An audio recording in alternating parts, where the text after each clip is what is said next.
Baik, perkenalkan saya Alvin Anindya Pratama, dari Universitas Negeri Padang. Sekarang sedang mengikuti aktivitas Cyber Security pada AI Academy MSIB batch 7. Pada webinar kali ini itu adalah bagian dari praktik webinar soft skill untuk memenuhi nilai dari B batch 7. Saya untuk melakukan screenshot.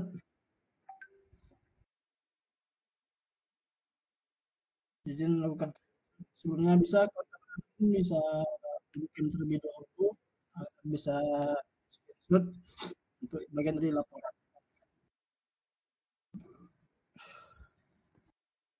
Untuk di ini on cam lihat itu oleh tidak sama seperti di mana lihat yang on cam. Jadi teman-teman tidak perlu khawatir untuk on cam, hanya host saja yang bisa melihatnya.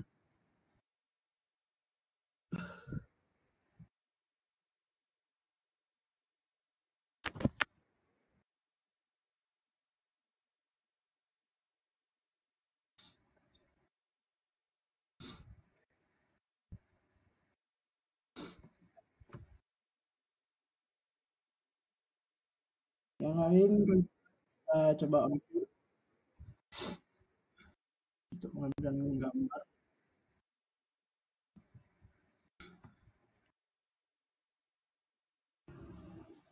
Baik, saya coba screenshot.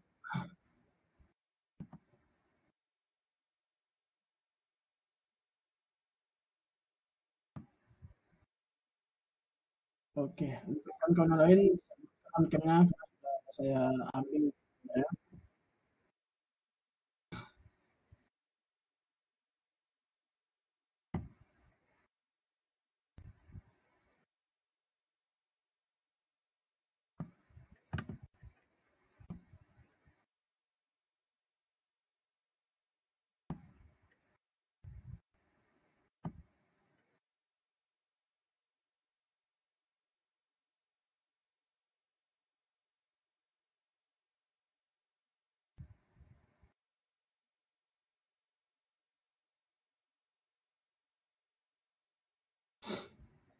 Mungkin bisa kita langsung mulai saja ya untuk materi.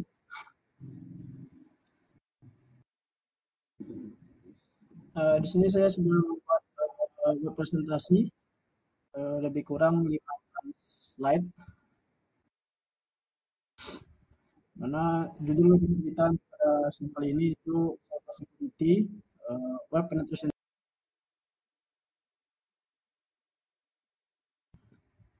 Langsung masuk saya. Itu cyber security.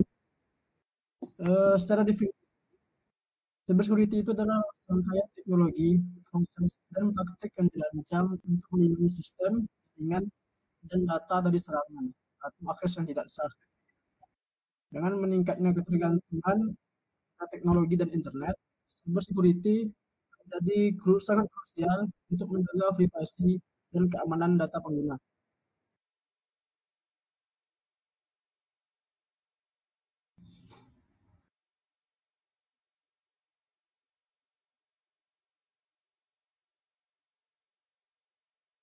Apa sih tujuan utama dari melakukan cyber security ini? Yang pertama itu tentu saja untuk melindungi informasi dari pencurian, kerusakan, dan penyalahgunaan. Yang kedua itu menjamin integritas dan ketersediaan data. Dan yang ketiga mencegah akses yang tidak sah pada sistem atau jaringan.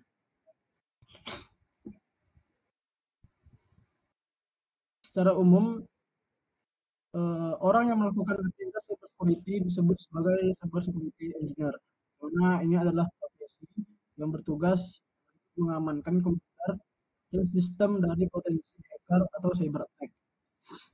Seorang cyber security engineer biasanya membangun atau maintain IT security untuk sebuah organisasi, baik itu dalam perusahaan ataupun proyek-proyek tertentu yang membutuhkan penanganan keamanan. Pada dasarnya untuk skill dan pekerjaan cyber security engineer itu sama saja dengan black hat hacker atau hacker jahat. Namun di sini untuk cyber security mereka itu bertugas membobol dan mencari celah dalam suatu aplikasi web dan bisa menggunakan berbagai tools teknik hacking seperti SQL injection, terus access attack dan lain-lain. Namun antara black hat hacking dengan cyber security engineer bedanya itu terletak pada tujuannya, di mana cyber security engineer ini bertujuan untuk membuat sistem menjadi lebih secure atau lebih aman.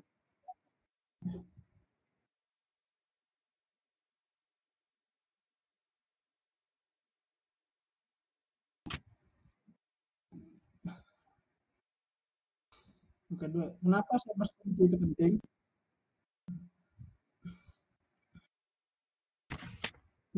Yang pertama itu sebagai solusi untuk mencegah kebocoran data sensitif, di mana keamanan siber, di mana website menyimpan data sensitif seperti data pengguna, transaksi finansial, dan informasi pribadi pengguna lainnya.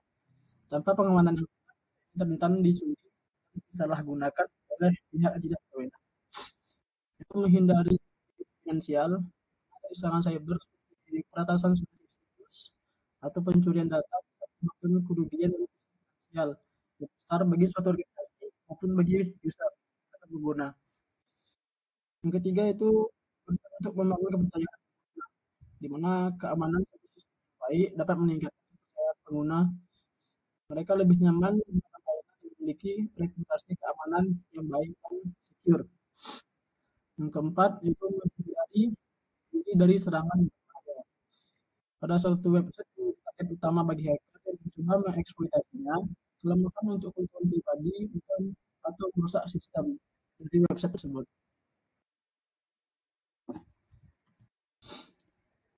Yang ketiga ini adalah tipe hacker, di mana secara umum untuk tipe hacker sendiri ada tiga.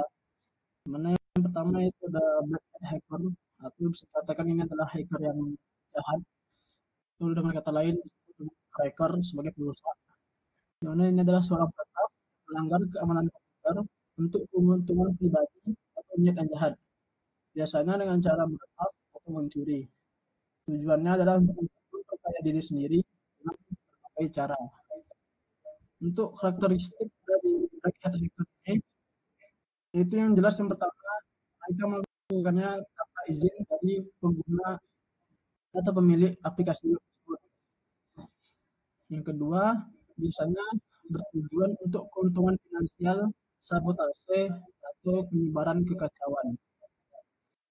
Dan contoh untuk black hat hacker sendiri ini seperti terjadi sebelumnya pada pusat data nasional kita, di mana data kita terkena ransomware. Dan contoh lainnya itu peretasan data perusahaan dijual di dark web. Lalu yang kedua ada grey hat hacker. Kita bisa dikatakan ini adalah hacker yang beradil, tidak baik dan tidak jahat. Karena seorang peretas yang terkadang melanggar keamanan komputer atau ethical hacking atau ngehack tanpa izin, tetapi biasanya tidak memiliki niat yang jahat. Biasanya seorang grey hat hacker baik untuk melakukan atau melakukan celah keamanan yang ditemukannya kepada milik website. Untuk statistiknya, biasanya grey hat hacker ini sistem tanpa izin, tetapi tidak berniat untuk merusak sistem tersebut. Berbeda dengan black hat hacker yang tujuannya untuk merusak. Yang kedua itu terkadang black hat hacker ini melaporkan kerentanan kepada sistem dan terkadang imbalan kerentanan laporan mereka. Untuk contohnya, grey hat hacker ini ketika menemukan website, kita mengeksploitasi namun pada akhirnya kita melaporkannya kepada sang pemilik website terkait salahnya dan kita meminta bayaran. Itu salah satu contoh dari grey hat hacker. Yang ketiga itu adalah white hat hacker. juga dikenal sebagai ethical hacker atau dikenal juga sebagai penetration tester, di mana seorang peretas komputer etis pakar keamanan komputer yang membobol sistem atau aplikasi secara legal, lalu melaporkan celah yang dibobol plus memberikan rekomendasi perbaikan terhadap celah tersebut. Untuk karakteristik dari web sendiri, di mana mereka memiliki atau bekerja secara legal. Lalu yang kedua, bekerja untuk meningkatkan keamanan sistem, biasanya dikenal sebagai ethical hacker atau tester atau penetration tester. Dan untuk contoh sendiri itu adalah melakukan penetration testing untuk memastikan keamanan sistem perusahaan.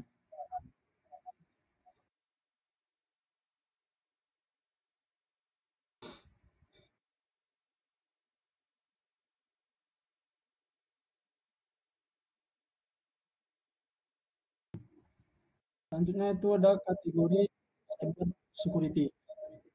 Secara global atau cyber security sendiri dibagi menjadi dua, yaitu ada red team atau attacker dan blue team sebagai defender. Red team sendiri itu adalah offensive tim yang melakukan serangan. Mana tim ini bertugas sebagai bad guy atau orang yang buruk untuk melakukan simulasi serangan. Orang mencoba mencari celah dan membobol sistem, lalu melakukan audit security dan penetration testing. Untuk blue team, defensive protect atau tim yang berperan sebagai membuat pertahanan, di mana tim internal yang bertugas melakukan pencegahan, perlindungan, dan melakukan analisis dan konfigurasi untuk memastikan aset terlindungi dengan baik. Untuk seorang penetration tester itu masuk dalam kategori red team, di mana untuk tujuan dari red team sendiri adalah mengidentifikasi kelemahan sistem sebelum disalahgunakan oleh ancaman nyata, lalu memberikan wawasan dan keamanan dan memberikan rekomendasi kepada blue team. Sedangkan tujuan dari blue team itu adalah menghentikan serangan dan memperbaiki yang ditemukan selama proses kerentanan.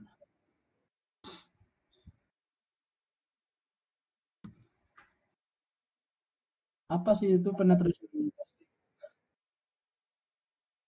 Penetration testing sendiri adalah suatu kegiatan atau disingkat pentest, adalah suatu kegiatan di mana seseorang mencoba mensimulasikan suatu serangan cyber ke dalam suatu sistem yang dimiliki oleh suatu perusahaan atau organisasi atau pemerintahan dengan tujuan untuk membuat sistem tersebut menjadi lebih secure ke depannya. Orang yang melakukan kegiatan penetration testing biasa disebut dengan penetration tester atau pentester.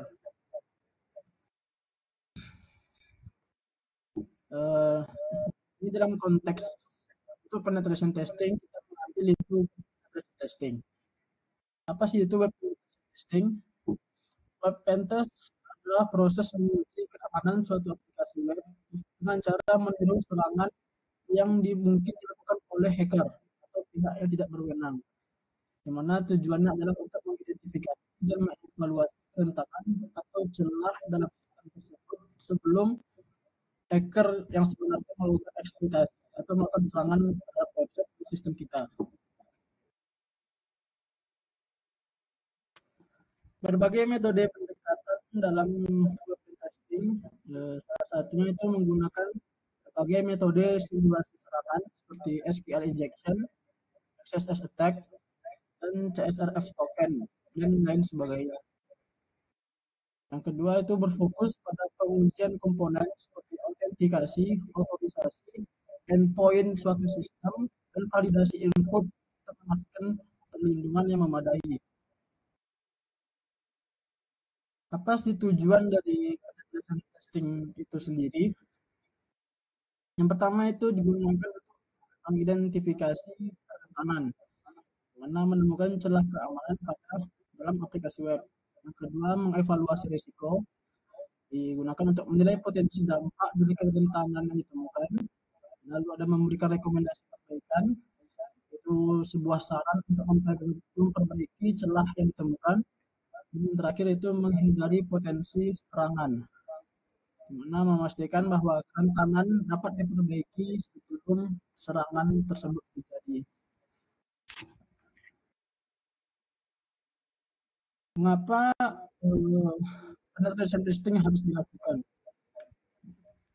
Yang pertama tentu mencegah terjadinya insiden cyber attack.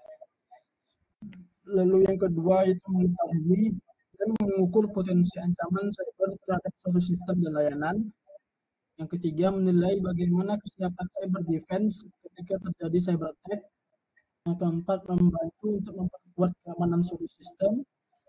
Lalu memberikan saran untuk memperbaiki celah keamanan yang ditemukan dan melatih security awareness dari karyawan perusahaan yang di penetration testing. Dalam penetration testing sendiri terdapat beberapa metode, di mana ada metode yang umumnya diketahui ada black box, box, dan white box. Pentest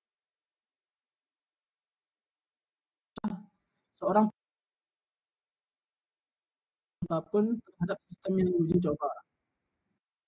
Di mana dalam metode black box ini seorang pentester tidak diberikan informasi apapun mengenai sistem yang mereka retas atau yang mereka uji, baik itu terkait infrastrukturnya, source code yang digunakan oleh sistem tersebut, dan lain-lain.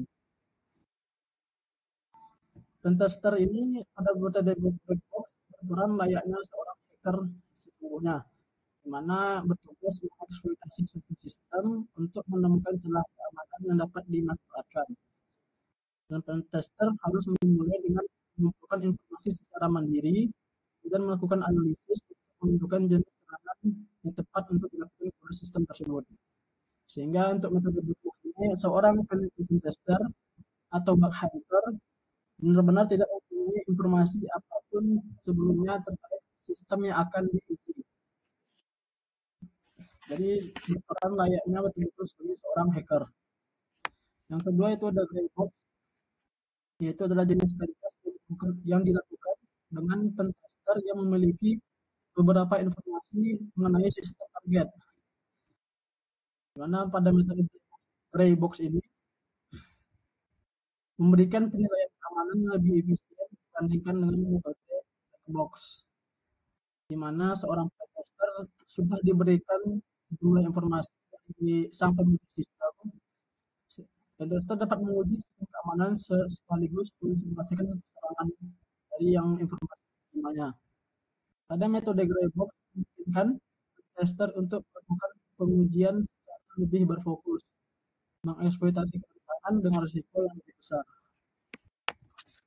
Yang ketiga itu adalah white box, di mana jenis test yang dilakukan dengan tester yang memiliki banyak sekali informasi dan privilege tentang sistem yang dimiliki.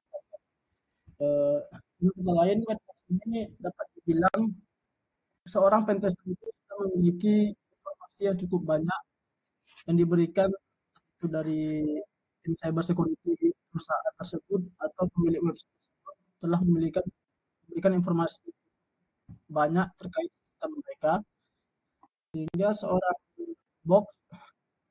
seorang pentester di white box mengetahui semua informasi yang diperlukan untuk melakukan penetration tester karena sudah diberi akses penuh. Maka tantangan dalam white box adalah meneliti dan memilah-milah data yang diterima dan mengalokasikan celah pada tiap titik yang dianggap berpotensi. Sehingga dapat dilihat perbedaan black box dan white box sendiri, di mana pada black box seorang pentester betul-betul berperan sebagai seorang hacker tanpa memiliki apapun, dan sebagai di dalam white box seorang pentester itu sudah dilengkapi dengan informasi secara penuh. Dan dari kesulitan sendiri itu metode box lebih sulit dilakukan daripada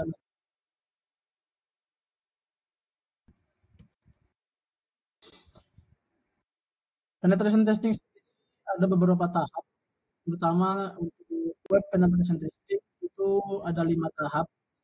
Yang pertama ada reconnaissance, lalu ada scanning, lalu ada vulnerability assessment, exploitation, dan terakhir ada proses pelaporan atau report.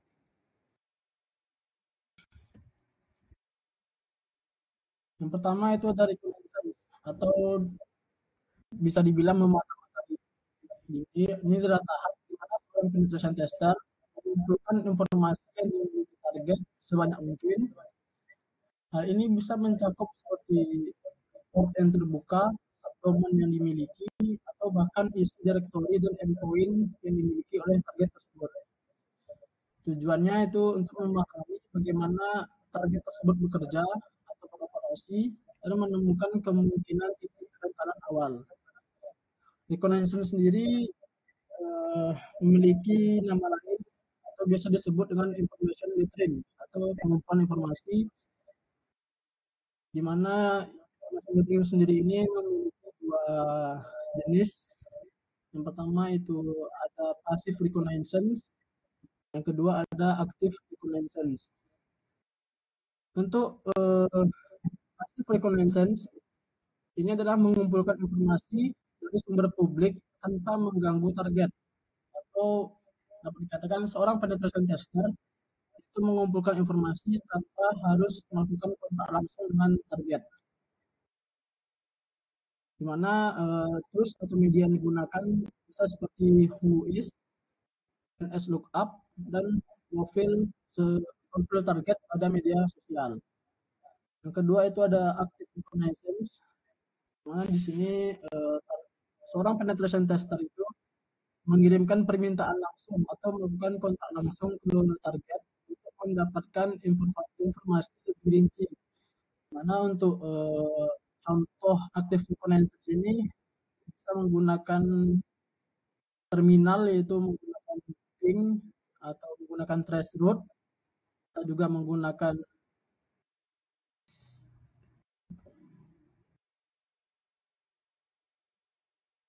ping, traceroute, atau bisa juga menggunakan nmap dan juga curl ataupun telnet.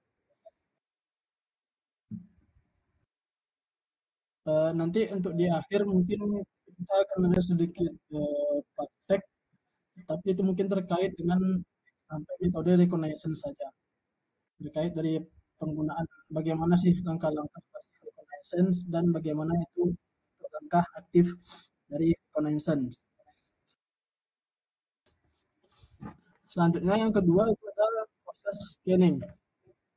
Ini adalah fase di mana seorang penetration tester menggunakan berbagai teknik, baik itu manual maupun dengan menggunakan tools otomatis untuk mengidentifikasi informasi yang didapatkan pada fase reconnaissance.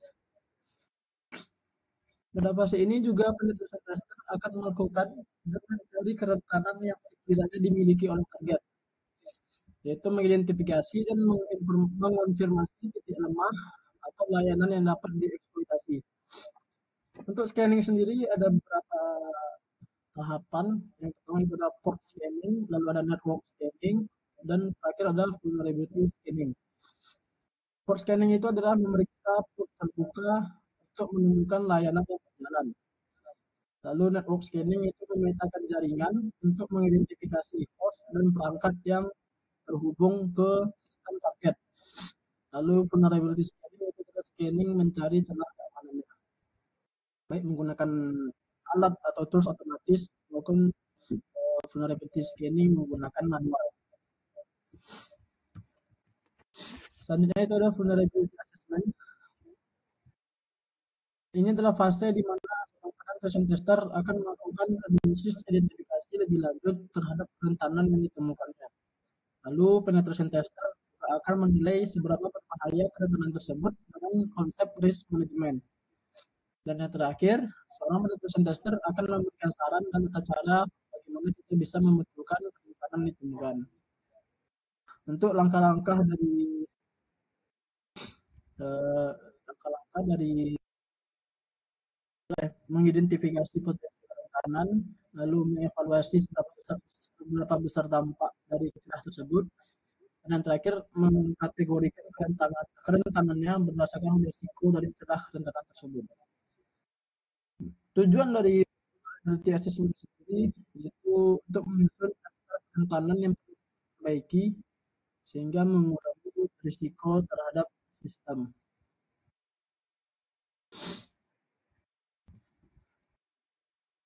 Langkah keempat itu adalah eksploitasi.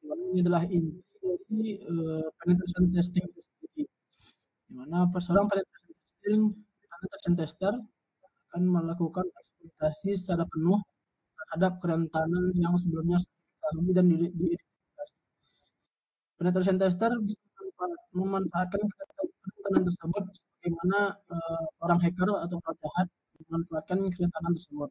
Dan bahkan penetration tester juga diperbolehkan untuk mengeskalasi kerentanan tersebut menjadi lebih berbahaya lagi dengan tujuan edukasi dan keamanan. Untuk jenis eksploitasi ada dua, yaitu manual testing dan juga automated testing. Di mana di manual testing ini sendiri ini kita menggunakan metode manual untuk memverifikasi kerentanan, baik itu secara dari parameter sistem tersebut ataupun dari validasi inputnya.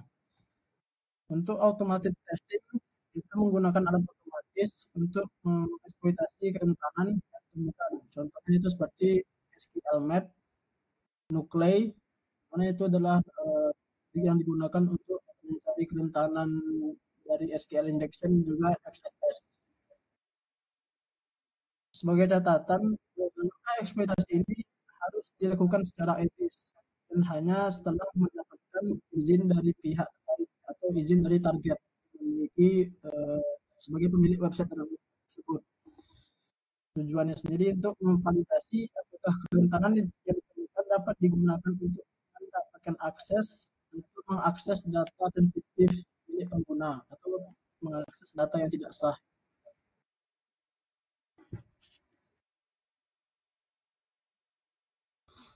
Yang terakhir itu adalah reporting atau proses laporan, di mana pada tahap ini seorang penetration tester diharuskan untuk membuat report hasil penetration testing yang mereka lakukan secara lengkap, seperti apa saja kerentanan yang ditemukannya di fitur yang mana, lalu bukti kerentanannya apa, dan bagaimana cara mencegah kerentanan tersebut.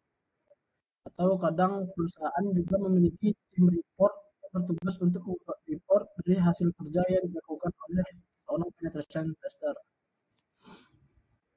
Tujuannya itu untuk memberikan panduan bagi tim pengembang atau keamanan untuk mengatasi dan menutup celah tersebut agar tidak bisa dieksploitasi oleh hacker.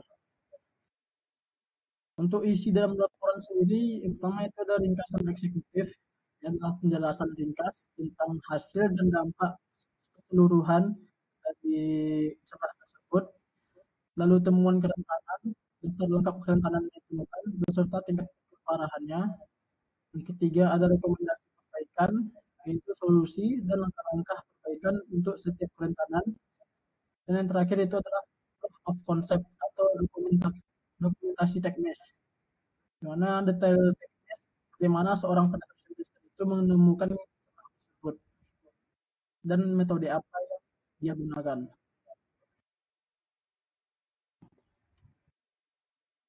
Dalam proses reporting itu ada namanya CIA triad, di mana ketiga elemen ini adalah elemen penting dalam proses reporting dan elemen penting dalam menentukan tingkat kerentanan tersebut, apakah tingkatnya low, medium, high, atau critical.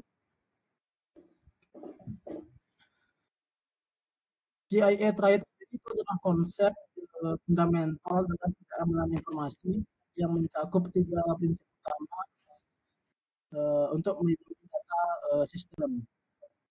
IA merupakan singkatan dari confidentiality, integrity, dan availability, mana ketiga elemen ini digunakan sebagai kerangka kerja untuk memastikan keamanan dan keandalan informasi sistem. CIA sendiri adalah dasar keamanan informasi yang bertujuan untuk melindungi data dari ancaman, memastikan keakuratan data, dan menjamin aksesibilitasnya bagi pengguna yang berhak. Karena ketiga elemen ini harus selalu dipertimbangkan dalam merancang dan mengimplementasikan sistem keamanan. Yang pertama itu ada confidentiality atau kerahasiaan. Itu adalah upaya menjaga kerahasiaan data informasi. Upaya menjaga kerahasiaan data informasi dari pihak yang tidak punya wewenang. Di mana tujuan dari ini? Yang pertama itu melindungi data sensitif dari akses yang tidak sah. Yang kedua, menjaga privasi informasi atau privasi informasi dari seorang pengguna. Untuk implementasinya sendiri, implementasi dari confidentiality ini yang pertama itu dengan cara menggunakan enkripsi, mana untuk melindungi suatu data selama penyimpanan data atau transmisi data. Yang kedua itu menggunakan autentikasi seperti password, biometrik, two-factor authentication, dan lain-lain. Yang ketiga itu ada akses control, di mana ini untuk mengatur siapa saja yang bisa mengakses data tersebut. Untuk contoh ancaman sendiri itu kerahasiaan data ini biasanya kebocoran informasi pribadi ke publik, di mana dari selama yang saya lakukan informasi pribadi dari warga negara Indonesia itu sangat mudah diakses melalui Google searching, dan itu adalah salah satu kekurangan dari confidentiality atau kecerobohan confidentiality, di mana kerahasiaan data malah muncul. Yang kedua itu ada integritas, adalah upaya menjaga keaslian data agar data tetap asli, informasi dan tidak dapat berubah, tidak berwenang, tidak bertanggung jawab, sehingga data suatu sistem atau suatu aplikasi itu tetap terjaga keasliannya. Seperti data alamat seorang pengguna, itu hanya pengguna tersebut yang dapat mengganti alamatnya. Itu adalah salah satu contoh dari menjaga integritas data tersebut. Untuk tujuannya sendiri,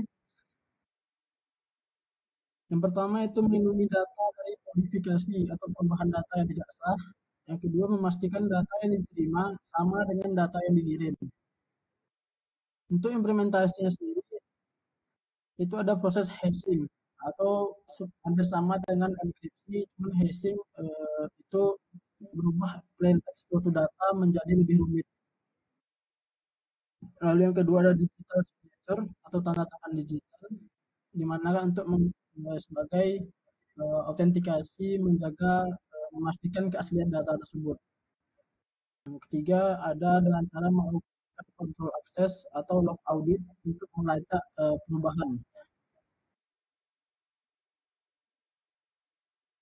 Yang ketiga ada availability atau ketersediaan. Itu adalah upaya untuk menciptakan sebuah informasi dapat diakses kapanpun dan dimanapun. Dan tujuannya itu adalah mencegah gangguan pada layanan yang kritis dan memastikan pengguna yang sah bisa mengakses informasi kapan saja. Untuk implementasinya, yang pertama itu dengan cara melakukan backup data secara berkala.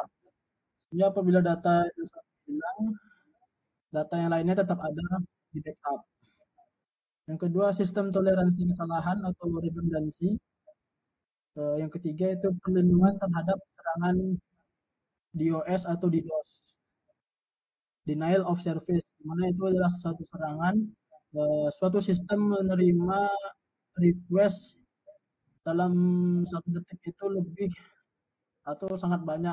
Misalnya suatu sistem menerima 65.000 request dalam 1 detik, sehingga apabila dilakukan serangan yang sampai 10 menit, sistem tersebut atau server dari sistem tersebut akan penuh dan akan down.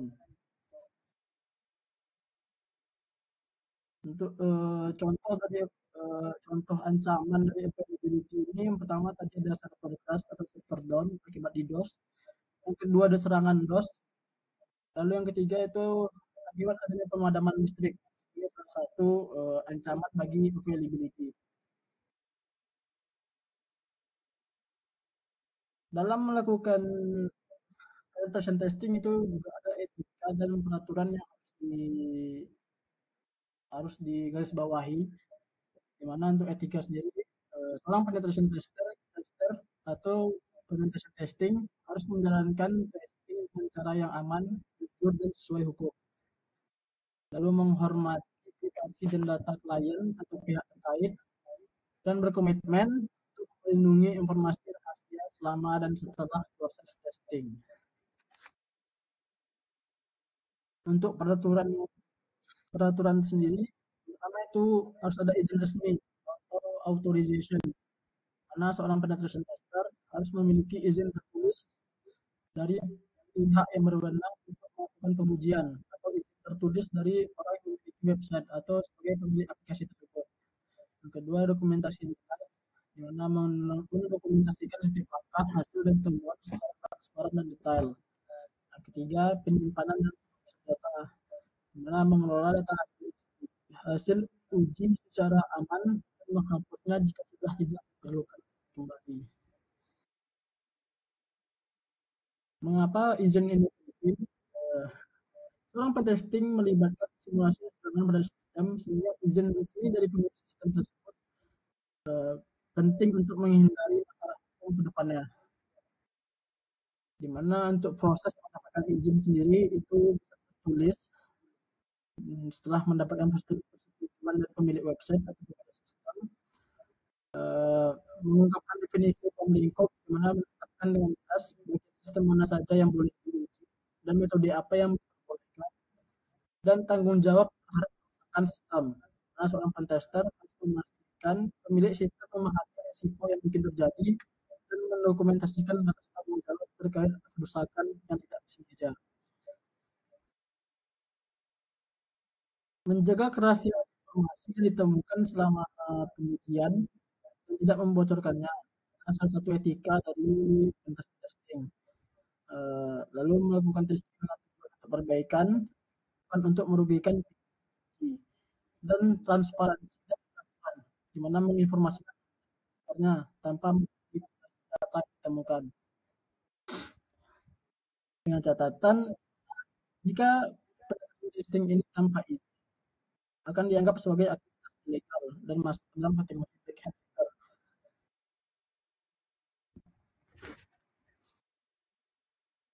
Penetration testing dilakukan untuk meningkatkan keamanan, untuk mengganggu sistem, atau mengambil keuntungan dari kelemahan sistem tersebut. Mungkin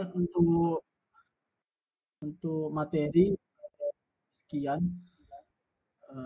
Untuk minggu depan itu saya juga ada webinar skill, teman-teman bisa ngikutinya, di mana minggu depan itu kita full praktek untuk terkait exploitation, dimana kita akan melakukan eksploitasi dari SQL injection dan juga access attack, dimana sudah saya siapkan untuk pengujiannya, dan juga sudah saya target tumbalnya sudah ada. Untuk sebelum kita tutup praktek pada pertemuan ini, itu kita melakukan praktek reconnaissance, baik itu pasif reconnaissance ataupun praktek terkait aktif reconnaissance.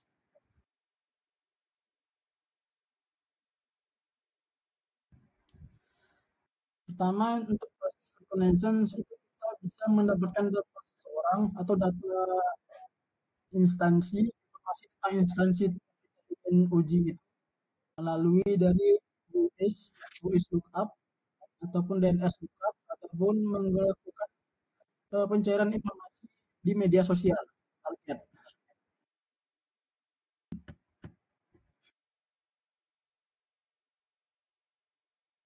Di matikan dulu screen-nya.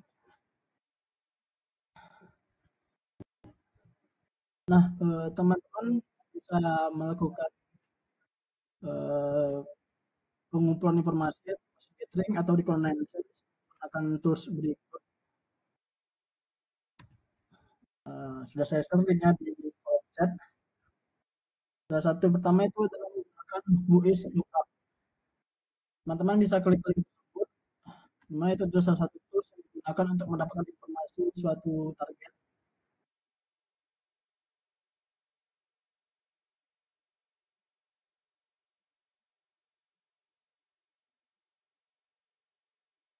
Untuk materi, nanti akan saya share-kan materinya di Google Drive ya. Nanti akan saya kirimkan link Google Drive-nya. Teman-teman bisa mengunduh materinya di sana.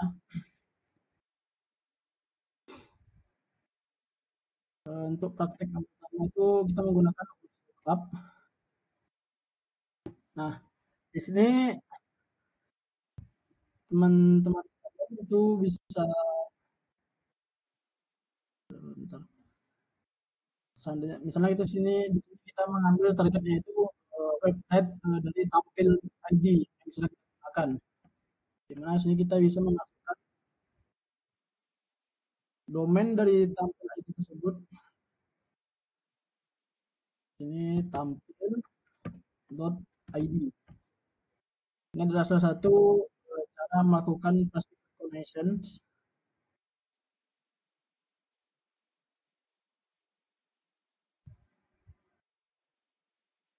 Ini adalah salah satu cara melakukan passive reconnaissance menggunakan tools atau lookup. Masukkan sini domain atau subdomain dari target yang ingin kita cari informasinya. Sini untuk targetnya saya gunakan tampil ID, lalu search. Nah, di sini akan muncul informasi dari domain tampil ID, di mana itu dari PT mana. Ini PT Digital Registra Indonesia, lalu URL-nya apa, sudah berapa lama berdiri di sini, sudah 931 hari, dibuatnya kapan, berakhirnya kapan, kapan diupdate-nya, nama servernya apa, menggunakan teknologi komputer kalau di sini untuk tampilan, lalu IP address apa, untuk lokasinya di mana di sini menggunakan lokasinya di Jakarta Raya, di mana untuk tampil ID menggunakan teknologi cloudnya dari Huawei, lalu IP history, hosting history, lalu di bawah disponsori oleh organisasi dengan nama PT Digital, lalu PT Digital lokasinya di mana, kotanya apa, provinsinya di mana, kode posnya apa, lalu juga nomor telepon yang bisa dihubungi dari instansi tersebut, dan email dari instansi tersebut, apa email yang digunakan. Nah, ini adalah salah satu praktikum atau salah satu penerapan dari passive reconnaissance atau pengumpulan informasi secara pasif, di mana kita tanpa melibatkan target secara langsung.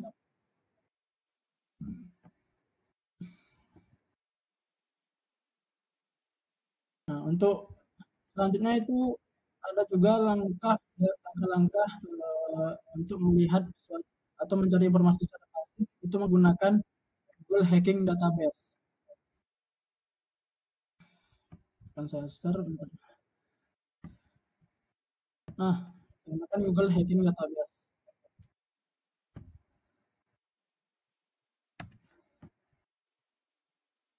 Di mana Google Hacking Database ini mirip-mirip dengan metode Dorking atau Google Dorking, di mana kita bisa mendapatkan informasi secara detail terkait target.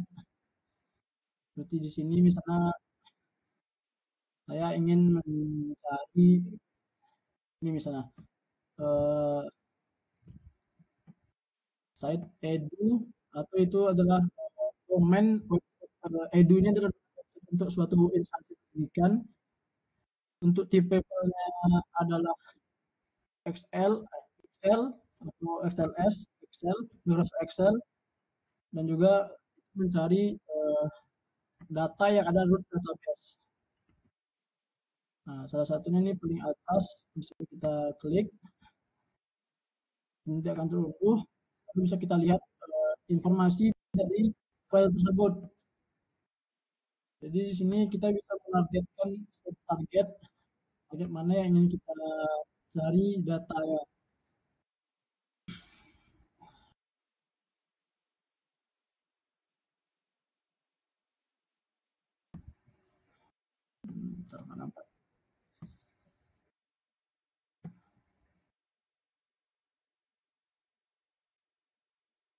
Nah, kita kopikan tadi teks dari Google Hacking tadi, kopikan ke mesin pencarian, search engine, lalu edu ini adalah domain pendidikan, tipe filenya Excel, dan ada kata-kata root database dalam file tersebut. Di sini ada UPI, bisa kita unduh.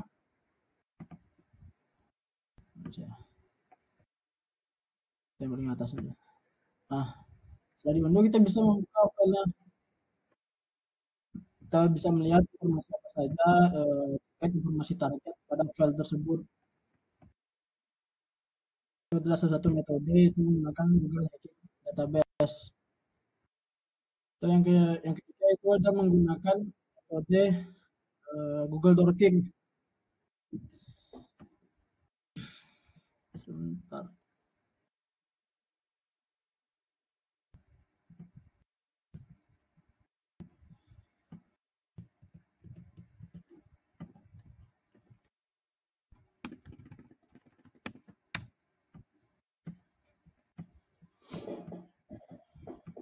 Start screen lagi.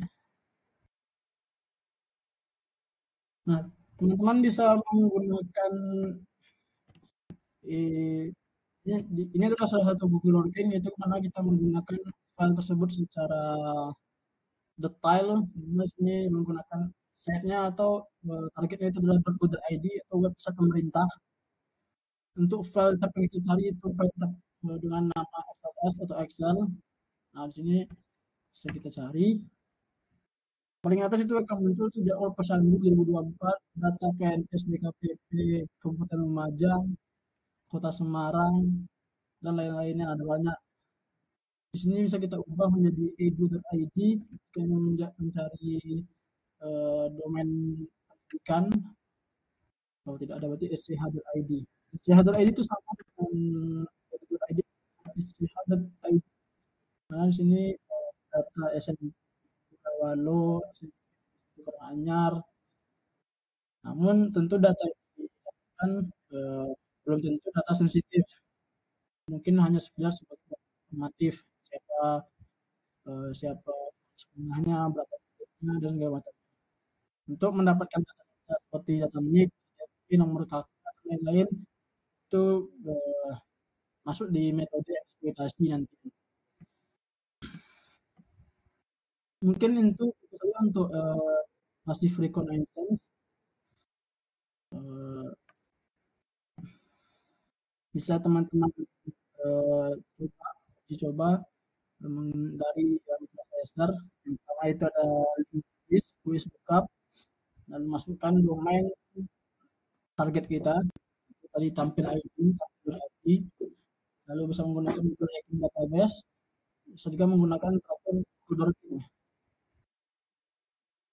Oh ya, bisa juga untuk melakukan passive reconnaissance ini kita menggunakan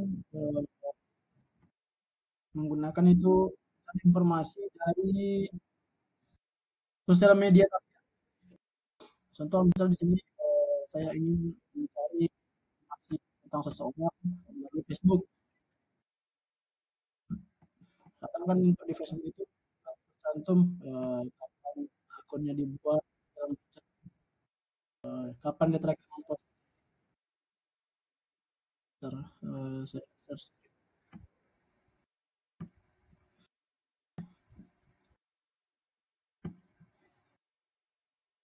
Nah, melalui Facebook atau melalui Instagram bisa. Nah, sini saya menempatkan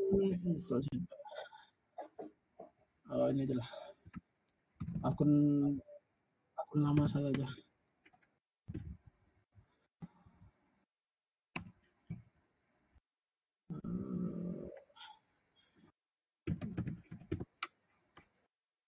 Nah, nih akun OTSD. Nah, sini kita bisa lihat kalau dia masukkan informasi, kita lihat di sini informasinya tentang kita kita bisa melihat pekerjaan pendidikannya apa saja, lokasi dia di mana, pernah tinggal di mana, info kontaknya, dan segala macam. Informasi rinci terkait orang target tersebut itu adalah salah satu proses melakukan passive reconnaissance terhadap suatu target. Nah, seperti ini. Aditya Ivanza tinggal di Pekanbaru Riau, bergabung menggunakan Facebook untuk akunnya itu dimulai di November 2015. Tinggal di Pekanbaru Riau, asal Padang. Pekerjaannya konten kreator YouTube dari 2016 sampai sekarang. Info kontak, keluarga dan hubungan, informasi rinci terkait dia, mana itu nama lainnya, ada Panja, dan lain-lain. Nah, itu adalah salah satu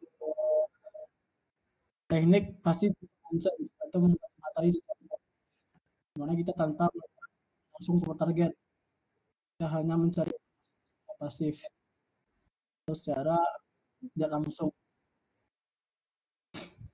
Untuk praktek yang ada reconnaissance, di mana untuk aktif kita membutuhkan tools atau membutuhkan aplikasi tambahan.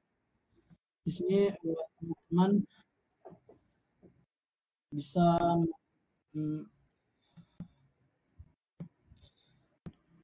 bisa menggunakan Kali Linux pada VirtualBox seperti ini. Untuk linknya bentar.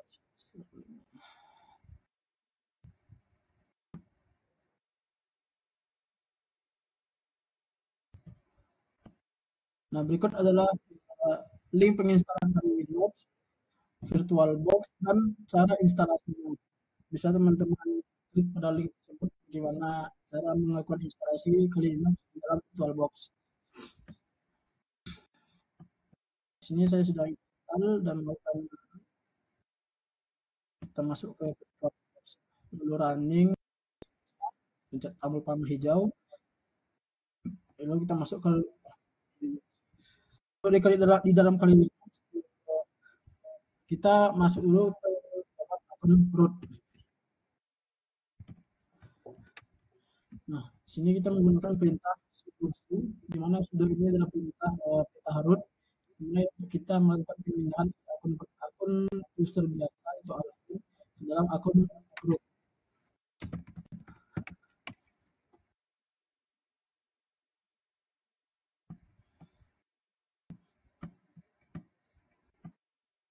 Setelah masuk di akun root, di sini kita bisa menggunakan itu namanya nama toolsnya subproject. Nah, ini berfungsi untuk melakukan active reconnaissance untuk mencari subdomain dari target kita.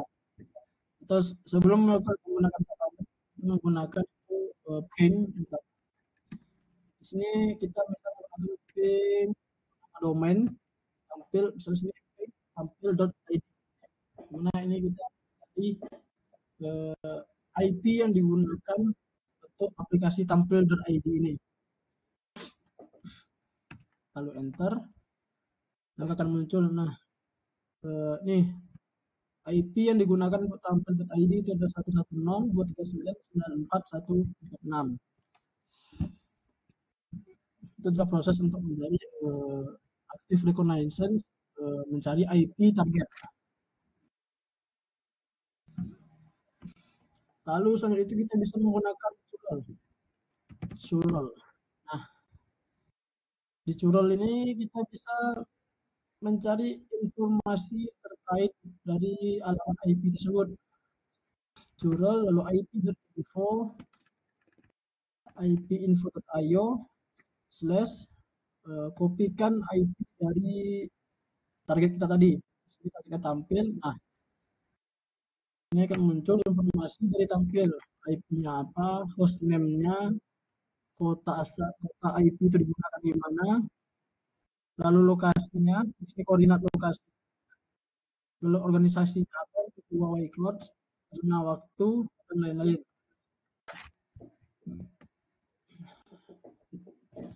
Yang pertama itu ada ping, lalu jewel, lalu yang ketiga itu ada menggunakan Nmap, di mana Nmap ini digunakan untuk melihat port mana saja yang terbuka pada aplikasi tersebut. Nmap, lalu kopikan IP target kita.